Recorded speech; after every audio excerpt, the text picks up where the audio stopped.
Okay, so something awesome happened today. This is my first try attempt at quitting coffee.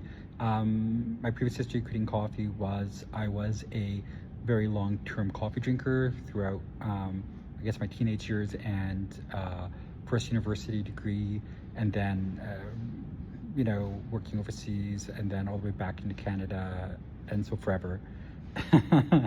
And so I had quit all sorts of things because I was like, I don't want to do any more of these things that are uncomfortable for me physically in terms of eating and drinking things.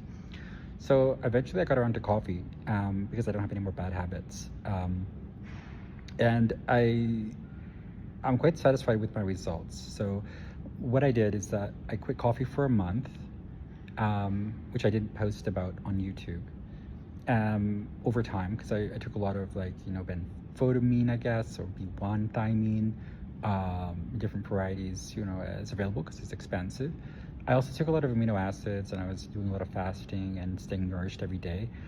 And so that is kind of the point that is necessary to know about quitting things, especially coffee. Most of those addictive tendencies for resources that have absolutely zero benefit but have total cost that is high, like sugar, for example, they're really difficult to quit because what happens is the body doesn't have enough nutrition because those resources are using up the nutrients that are available, which are available. And what you want to do is you want to stay fully nourished. It's like all your RDAs would be a good starting point, and also based on how you feel and making your own judgment calls and self-management in general. At that point, you can quit things that are difficult to quit for most people.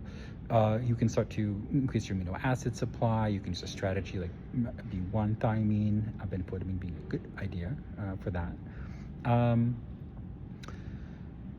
For example, those are some typical things that are useful. Amino acids and B vitamins are quite useful. For these kinds of endeavors, but you gotta get specific. Which ones. You can't have too many of some of them, and you can have all you want of others, or more or less.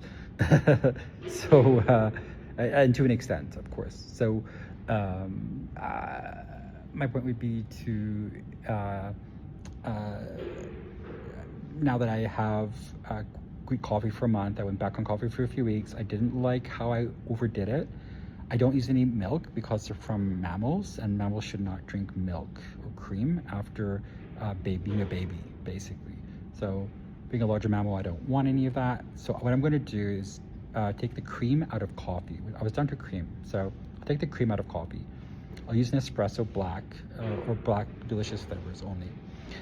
And after, I'll reassess and reconsider.